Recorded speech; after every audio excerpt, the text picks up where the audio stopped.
آج میں اپنے دل کی بات کرنے جا رہا ہوں. یہ باتیں اگرچہ کڑوی ہے لیکن حقیقت یہ ہے، آج مولوی کا بیٹا مولوی بننا نہیں چاہتا، آج امام کا بیٹا امام بننا نہیں چاہتا. کیوں؟ اس لیے کہ انہوں نے دیکھا ہے کہ میرے باپ نے کس طرح غربت کی زندگی گزاری ہے. اس نے اس بات کو بھی دیکھا ہے کہ ڈاکٹر بنوں گا تو میری تنخواہ 1.5 لاکھ ہوگی، انجینئر بنوں گا تو میری تنخواہ 1 لاکھ ہوگی، پروفیسر بنوں گا میری تنخواہ وہ 1.5 لاکھ سے اوپر ہوگی، امام بنوں گا تو میری تنخواہ 15,000 ہوگی. آج مسجد میں اے سی لگ سکتی ہے، مسجد میں ٹائلیں لگ سکتی ہے، مسجد کے مینار اونچے اونچے بنائے جا سکتے ہیں، لیکن کمیٹی والوں سے کہہ دو کہ امام کی تنخواہ بڑھاؤ، ان کو موت آتی ہے. ان کو موت نہیں، ان کو شرم آنی چاہیے کہ امام کی تنخواہ 15,000 ہے، مسجد میں آپ نے اے سی لگائی ہے. امام کی تنخواہ 15,000 ہے، مسجد میں آپ نے ٹائلیں لگائی ہے. امام کی تنخواہ 12,000 ہے، مسجد کے مینار آپ نے اونچے اونچے بنائے ہیں. میرے بھائی یہ زیادتی ہے. آج محتمم صاحب کہتا ہے اخلاص کے ساتھ کام کرو. خود محتمم کو دیکھو تو بڑی بڑی گاڑیوں میں گھومتا ہے، ان کے بچوں کو دیکھو بڑی بڑی گاڑیوں میں گھومتے ہیں، اور معلم کو مدرس کو یہ چورن بیچتا ہے کہ اخلاص کے ساتھ کام کرو.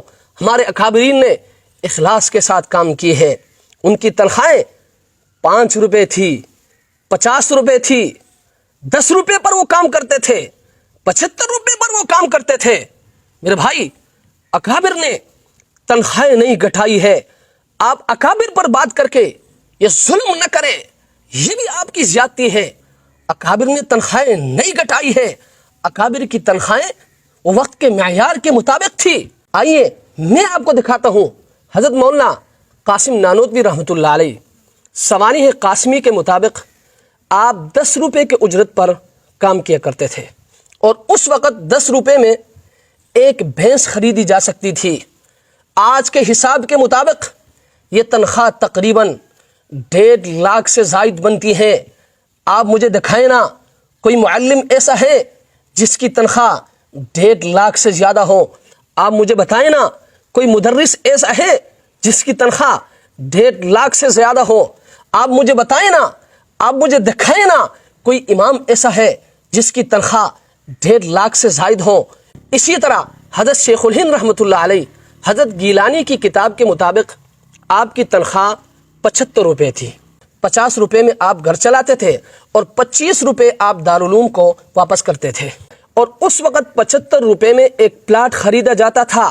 آپ مجھے بتائیں نا آج کوئی معلم ایسا ہے، کوئی مدرس ایسا ہے، کوئی قاری ایسا ہے، کوئی امام ایسا ہے کہ جس کی ایک تنخواہ سے ایک پلاٹ خریدا جا سکتا ہو. اسی طرح حضرت تھانوی رحمۃ اللہ علیہ کے بارے میں آتا ہے کہ علیحدگی کے وقت آپ کی تنخواہ 50 روپے تھی.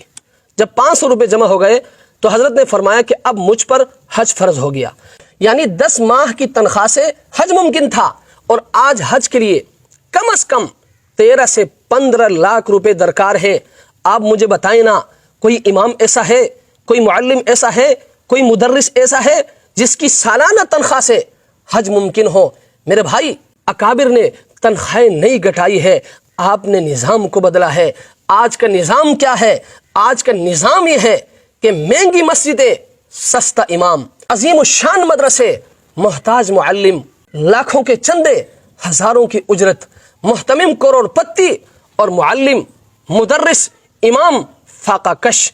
میرے بھائی یہ نظام نہ دینی ہے، نہ اسلامی ہے، اور نہ ہی انسانی ہے. اس لیے میں تمام مدارس اور مساجد کے نظام سنبھالنے والوں سے میں یہ کہوں گا کہ معلمین کی تنخواہیں بڑھاؤ، مدرسین کی تنخواہیں بڑھاؤ، اور اماموں کی تنخواہیں بڑھاؤ.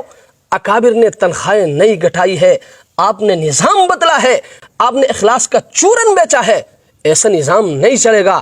رب کے حضور آپ جواب دہ ہیں، آپ کو جواب دینا ہوگا. اللہ کی